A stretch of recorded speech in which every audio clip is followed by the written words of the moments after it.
کا فاصلہ طے کر کے کی شاگردی کا رشتہ بالواسطہ ذات پاک مصطفیٰ صلی اللہ علیہ وسلم سے قائم ہو جاتا ہے۔ السلام علیکم ورحمۃ اللہ وبرکاتہ۔ جی ناظرین، امید ہے کہ آپ تمام دوست خیریت سے ہوں گے۔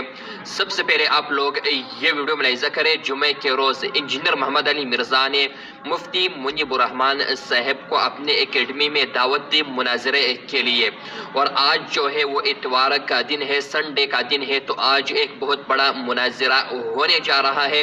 تو سب سے پہلے آپ لوگ یہ ویڈیو ملاحظہ کریں۔ روایت 1450 سال کا فاصلہ طے کر کے کی شاگردی کا رشتہ بالواسطہ ذات پاک مصطفیٰ صلی اللہ علیہ وسلم سے قائم ہو جاتا ہے۔ ہمارے ہاں سند اس نسبت کو کہا جاتا ہے کہ حصول روزگار کا اشتہار نہیں ہے، یہ سند قبر میں بھی کام آئے گی، یہ سند حشر میں بھی کام آئے گی۔ سنن ابو داؤد میں حدیث ہے، حضرت عبداللہ بیان کرتے ہیں، کنت اکتب کل شیء اسمعہ من رسول اللہ صلی اللہ علیہ وسلم، کہ میں بارگاہ رسالت مآب صلی اللہ علیہ وآلہ وسلم میں بیٹھا ہوتا تو جو آپ ارشاد فرماتے میں اس کو لکھ لیا کرتا تھا، نوٹس لیتا تھا۔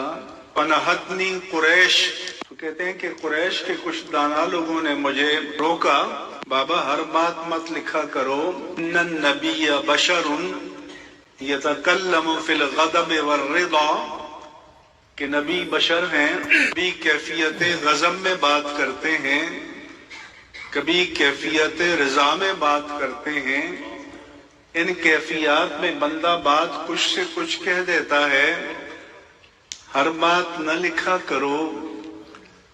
تو جب حضور کو بتایا تو میں کہ فاشارہ بِإِسْبِهِ إِلَى فِيهِ،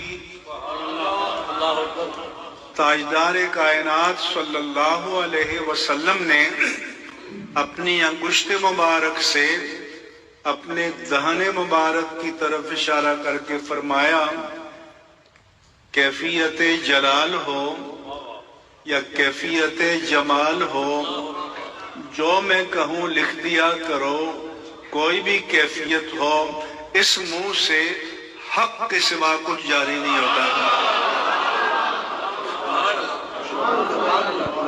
لہذا زبان پاک مصطفیٰ منبع حق ہے، مصدر حق ہے، معیار نے فرمایا لا تحرک به لسانک لتعجل به، اے پیارے حبیب جلدی یاد کرنے کے شوق میں آپ اپنی زبان کو جلدی حرکت نہ دیا کیجئے۔ ان علینا جمعہ وقرآنہ کو آپ کے سینے میں، آپ کے ذہن میں محفوظ کرنا اور آپ کی زبان پر جاری کرنا، یہ آپ کا نہیں ہمارا کام ہے۔ فَإِذَا قَرَأْنَاهُ، سو جب ہم پڑھ لیں،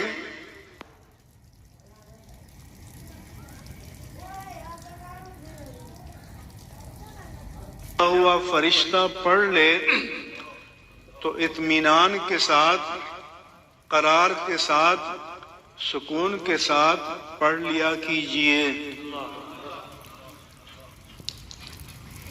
پھر